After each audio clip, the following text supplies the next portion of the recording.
In this video, we're going to be solving system of inequalities by graphing. There are 4 different inequality symbols that we're going to take a look at. The first one will be less than. And we can write the numbers 1 is less than 4. In elementary school, they talk about having a crocodile or an alligator, and its teeth are always going to open up towards the bigger number. And what these inequalities tell you is a statement to say that 4 is a bigger number as compared to 1. So 1 is less than 4. So 1 is less than 4. The other symbol we'll look at is greater than. And again, the opening of the mouth is going to tell you what number will be bigger. For this example, we can say that 4 is greater than 1. Now we could have a less than symbol, and we can put a line underneath the bottom. This is going to stand for less than or equal to. So again, we can say that 1 is less than or equal to 7, which would make this a true statement because 1 is less than 7. But say, for instance, we change this to 1 is less than or equal to 1. And this would still be a true statement. Even though there's a less than sign here at the top, it also has this equal sign. So it can be both less than or equal. And vice versa, we can have a greater than or equal, where we can have 10 is greater than or equal to 9, which would still make this a true statement. And we can use this information to help us solve equations and problems.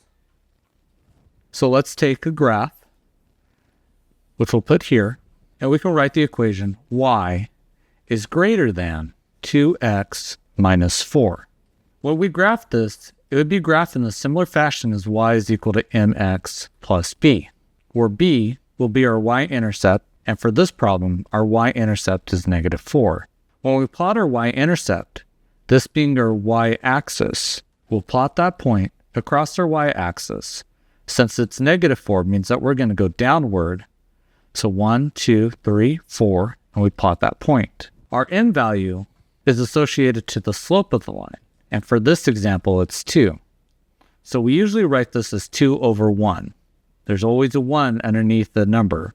And this helps us to see it as rise over run, or the points we move along the y-axis over the x-axis. So being with a negative 4, we'll go up 2, so 1, 2, and over 1 point across the x-axis. And from there, we can draw our line. However, when we have a less than or greater than, these two will actually denote that we have a dashed line. And that dashed line will look something like this. Now, for the purpose of graphing an inequality is to shade a region. When we have the greater than or equal sign, we're going to shade above the line. When it is less than, it means that we're going to shade below. Since we have a greater than symbol, that means that we're going to shade the region above. The other way to solve for this is to plug a point in and see if that statement is true. So we can take this point 0, 0, plug this in, which would look like this, and plug it into our equation. So for 0, we plug in for y, and 0, we would plug in for x. If we do that, we get 0 is greater than 2 times 0 minus 4. This will simplify to 0 is greater than negative 4.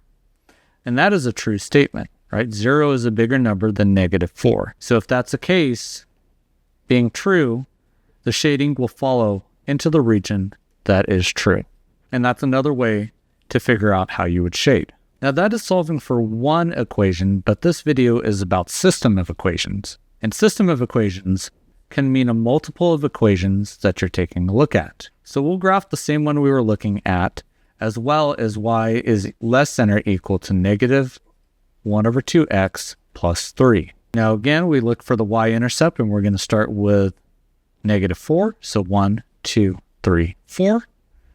Our slope will be 2 and 1, so we go from negative 4 up 1, 2, and over 1. Now it is a greater than symbol. And remember, for greater than, or less than, it would be dashed. So we're going to dash this line to look something like this. Now, because it's greater than, we know that it's going to be filling in top of our line. Now we have a second equation, and we're going to graph this as well and figure out the area that's shaded. And where those two areas interlap will be where we need to fully shade. So solving for this, we're going to put in the y-intercept, which is 3. So 1, 2, 3. And we have a slope of -1 over 2, which would be the rise over run, or the y value over the x value. So being at 3, we have a -1, so we'll go down 1 point and over 2. So 1, 2. Because it is less than or equal to, and just like greater than or equal to, it would be a solid line. So when we graph it, it'll have a solid line and look something like this. Now this is less than or equal to, and with the less than part of it, it's still going to mean we're going to shade below the line. So we're going to shade in this region right here. What you'll notice is that we have blue and green in this region right here together. So we can erase our green markings for the shading as well as our blue markings for the shading, because where the shadings overlap for each one of our lines will give us our true and final answer. Now let's try another example here. For this one, we're going to have y is greater than or equal to x plus 5, and y is less than x minus 4. Graphing the first one, we're going to have our y-intercept of 5, so we'll go 1, 2, 3, 4, 5. Plot that point here, and we have a slope of actually 1 in front, which doesn't show up. We usually just put x. So that's going to mean that we go up 1 and over 1.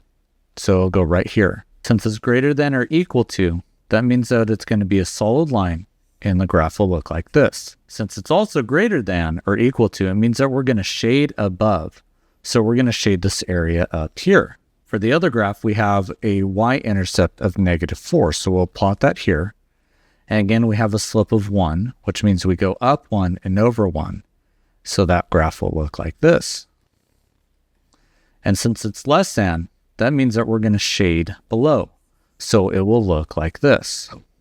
Now, when dealing with inequalities, it's always good to check your answer. So we can take a point, say right here, which would be 0, 6.